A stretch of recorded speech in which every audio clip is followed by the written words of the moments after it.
கண்டவளே, கடை வளர்ந்த தமிழகத்தில் தலைநகரத்தில்லாதவளே, தாய்க்குலமையால் தனிப்பெருமை கொண்டவளே, தமிழரோடு புலம்பெயர்ந்து தரணி எங்கும் வாழ்பவளே, பொங்கி வளர்ச்சியின் முத்தாக்க மக்களுக்கும் புரிந்து இன்று மின்னுலகில் புரிச்சுமனம் வருபவளே, குளங்கடந்து நெறிகடந்து இளமரத்தின் தடை கடந்து கோமகளாய் தமிழர்களும் பொழுதிற்கும் தமிழனுக்கே நிலவினுக்கே பெயர்ந்தாலும் இனநாட்டில் தொடருமமா இனி குறையாற்றம் மொழியே நிலைபெற நீ வாரியவே நிலைபெறவே வாரியவே. அன்னை தமிழுக்கும் அனைத்து தாய் தமிழ் உறவுகளுக்கும் என் இனிய மாலை வணக்கம். நான் தமிழன். தோன்றி தோன்றா காலத்தே பாரோடமும் தோன்றிய முந்தக்குடி.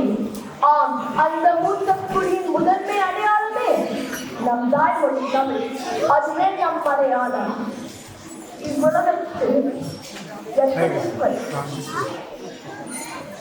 இவ்வுலகத்தில் எத்தனையோ மொழிகள் இருக்கின்றன.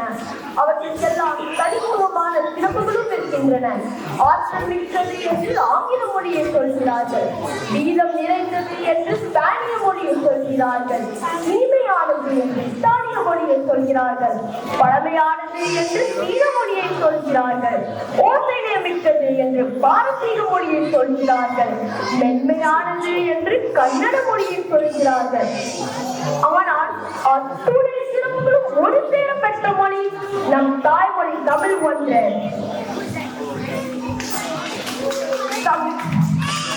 தமிழ் 2000 ஆண்டுகளுக்கு மேலாக சங்க காலம் தொட்டே அறம், நெறி, இன்பம், வாழ்க்கை, நன்றி, அன்பு, காதல், கல்வி, நட்பு, துயரம், தூது, துறவு, குடி, குற்றம், ஈகை, ஒழுக்கம், புகழ், பொருள் என்று போற்றாத விடயமே இல்லை.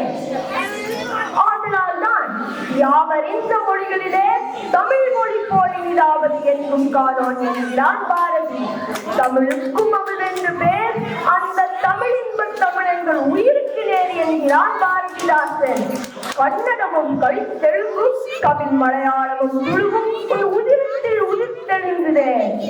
ஆம், தமிழ் நமக்கு மட்டும் தாய்மொழி அல்ல, அது பல தாய்மொழிகளுக்கெல்லாம் தாய்மொழி.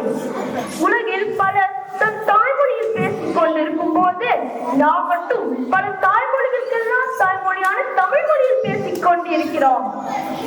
ஆதலால் தமிழ் செம்மொழி மட்டுமல்ல, அது உயர்தனி செம்மொழி. அத்தகைய உயர்தனி செம்மொழி நம் அடையாளமும் கூட. எங்கள் வாழ்வும் எங்கள் வளமும் மங்காத தமிழ் என்று சங்கே முழங்கு. வாழ்க தமிழ், வளர்க தமிழ். நன்றி, வணக்கம்.